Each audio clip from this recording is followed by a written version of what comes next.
I'm Christine Frizzau in Washington, where the Supreme Court heard oral arguments on the authority of lower court judges to issue nationwide or universal injunctions.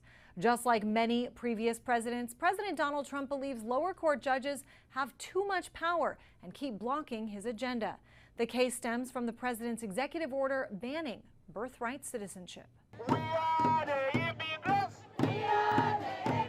Outside the Supreme Court, hundreds gathered in support of the constitutional guarantee of birthright citizenship, which President Trump for years has said he opposes. The 14th Amendment is very questionable as to whether or not somebody can come over, have a baby, and immediately that baby is a citizen. But inside the courtroom, questions mostly focused on just how far the president can go in carrying out that conviction. There are 680 district court judges, and they are dedicated and they are scholarly, and I'm not impugning their motives in any way, but sometimes they're wrong. You claim that there is absolutely no constitutional way to put this aside, to stop a president from an unconstitutional act. The High Court asked to weigh in on nationwide injunctions. In the case of the 14th Amendment, 3 lower court judges have blocked Trump's policy from taking effect. Since taking office, more than a dozen nationwide injunctions have been issued on multiple Trump policies.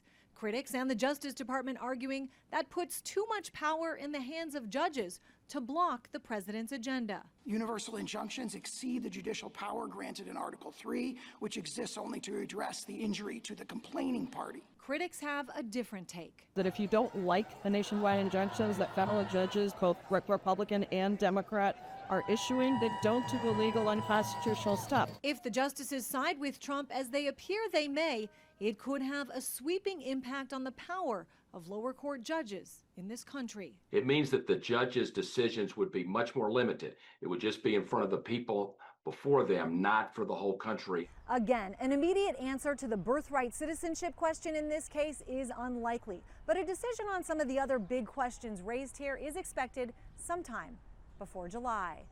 At the Supreme Court, I'm Christine Frizzau.